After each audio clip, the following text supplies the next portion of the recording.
on va commencer une série sur le thème marcher avec Dieu. Et le sous-thème du jour, c'est comprendre le temps de Dieu. Et on va se baser sur la vie de David pour comprendre le temps de Dieu. Et avant d'aller plus loin, tu le sais déjà, as-tu pris ta place pour la conférence Femme Esprit? Si tu ne l'as pas encore fait et que tu vois cette vidéo, c'est que tu dois prendre ta place. Donc, n'hésite pas à la prendre. Alors, notre exemple du jour, ça va être le roi David. Pourquoi? Parce que je pense, je suis sûre même, qu'on est dans une génération micro-ondes. Et donc, du coup, qu'on prie, qu'on demande des choses au Seigneur, on s'attend à ce que la réponse arrive plus ou moins rapidement. Et on oublie qu'on interagit avec un roi, avec le créateur de l'univers et qu'on est ses créatures.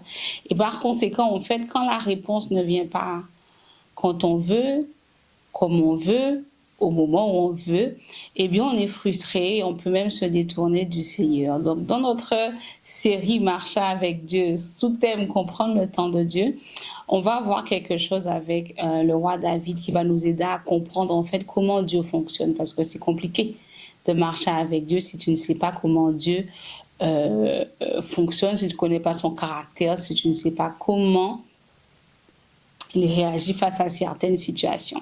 Donc, par rapport au roi David, la Bible ne donne pas l'âge exact aux différentes étapes de sa vie.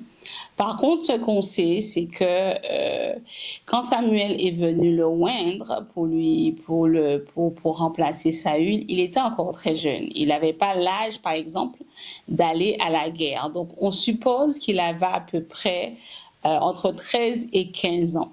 Quand il tua Goliath, il était encore considéré comme un adolescent et n'avait toujours pas l'âge de rejoindre l'armée, à savoir à peu près 20 ans. Donc, il est encore entre 13 et 17 ans, là. Hein? Et on peut en déduire, en fait, que, comme je le disais, Samuel le oint aux environs quand il a entre 13 et 15 ans. À la suite du geste prophétique, il retourne prendre soin de ses brebis. On retrouve ça dans 1 Samuel 16-13. Entre 17 et 19 ans, il combat Goliath. Il ne peut toujours pas rejoindre l'armée. Donc voilà, raison pour laquelle il sera celui qui joue la harpe pour le roi Saül. Donc on voit ça dans 1 Samuel 16-14. Ensuite, il rentre dans l'armée dès l'âge de 20 ans et sert fidèlement Saül, le roi, pendant plusieurs années. Ensuite, il va passer des moments très difficiles puisque au succès militaire et au succès de Dieu au travers de lui, notamment avec Goliath et ensuite avec toutes les missions qui lui étaient confiées, Saül va discerner que c'est son remplaçant, il va vouloir l'assassiner. Et là, il va passer plusieurs temps dans les grottes, dans les forêts, dans les déserts pour pouvoir fuir Saül et encore ça pendant plusieurs années. Donc, il devient roi de Juda à l'âge de 30 ans, ce qui veut dire qu'on peut considérer qu'il a servi Saül, épousé sa fille, vécu au palais entre 20 et 27 ans maximum. Et il est donc fugitif pendant 3 à 5 ans. Ensuite, la Bible nous dit qu'il régna à Juda pendant 7 ans et demi, puis il régnera sur Israël pendant 33 ans, ce qui indique que la prophétie s'est accomplie quand David avait 37 ans. Et quand on fait le calcul entre 13, 15 ans, Goliath vers 17 ans, voilà, on se rend compte que la prophétie qui était qu'il allait devenir roi de tout Israël, c'est-à-dire Juda et Israël, a pris plus de 20 ans pour s'accomplir. Voilà. Il y a plus de 20 ans de différence entre le moment où David a été oint par Samuel et le moment où la prophétie s'est accomplie. Plus de 20 ans pendant lesquels il n'a pas cherché à forcer les choses, il n'a pas cherché à aider Dieu, il n'a pas saisi des opportunités parce qu'il aurait pu tuer Saül à plusieurs reprises, mais il ne l'a pas fait. Il a plutôt obéi, enduré, persévéré, subi la trahison, fait le bien quand on lui faisait du mal. Il ne s'est pas rebellé contre Dieu. Au contraire, il a accepté de suivre le chemin douloureux par lequel Dieu le faisait passer. Parce que oui, à la base, David, c'est un berger, c'est pas un roi. Et toutes ces années de formation quelque part, autant côté de Saül que dans le désert ou les forêts en train de fuir, ça a été des années de formation pour lui, pour prendre la royauté, pour devenir le roi qu'on sait qu'il est devenu. Donc, marcher avec Dieu, en fait, avoir une prophétie, recevoir une parole de la part du Seigneur, ne veut pas forcément dire que ça va s'accomplir dans les jours, dans les semaines, dans les mois à venir. Ça peut prendre énormément d'années. Une interpellation pour nous qui sommes la génération micro, n'est-ce pas?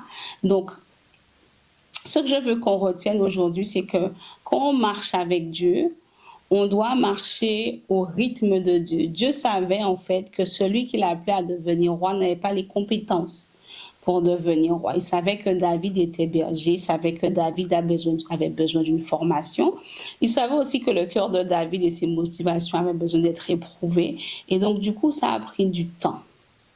De la même façon que certaines promesses que Dieu t'a faites, certaines prophéties que tu as reçues vont prendre plus ou moins du temps. Et par conséquent, pendant ce temps où tu es dans la période d'attente ou dans la salle d'attente, comme diraient certains, il est important que tu apprennes tout ce que tu dois apprendre pour que le jour où la prophétie se réalise, tu sois fin prêt ou fin prête à prendre le rôle ou à vivre ce que Dieu a prévu pour toi ou ce que Dieu t'a promis. David, à 13 ans, il n'avait pas l'envergure d'un roi. Même quand il a tué Goliath, il n'avait pas l'envergure d'un roi parce qu'il n'était pas un fin stratège en termes de guerre, puisque Israël était beaucoup en guerre. C'est aux côtés de Saül, dans l'armée qu'il a appris, qu'il a fait ses armes, qu'il a appris l'art de la guerre. C'est quand il a fui Saül, qu'il a appris en fait d'autres stratégies militaires, qu'il a appris à gérer un groupe d'hommes en fait extrêmement doués pour la guerre et à être leur chef. C'est pendant ce moment-là qu'il a montré aussi ses capacités de leadership. Toutes ces choses ont permis à David de devenir le roi qui a été célébré par la suite par tout le peuple en fait. Donc c'est important que tu comprennes que prophétie, oui, promesse, oui, mais ça ne veut pas dire que ça va se réaliser en une semaine, en un mois ou en un an. Quel que soit le temps que ça prend, attends-toi à Dieu et utilise ce temps d'attente pour demander au Seigneur qu'est-ce que tu veux que j'apprenne dans cette saison, qu'est-ce que tu veux m'enseigner, de façon à ce que ça te prépare à l'accomplissement de la prophétie qui t'a été faite. Voilà, c'est la fin de notre vidéo du jour. On se voit vendredi prochain à 19 h. Et surtout, n'oublie pas de prendre ta place pour la conférence.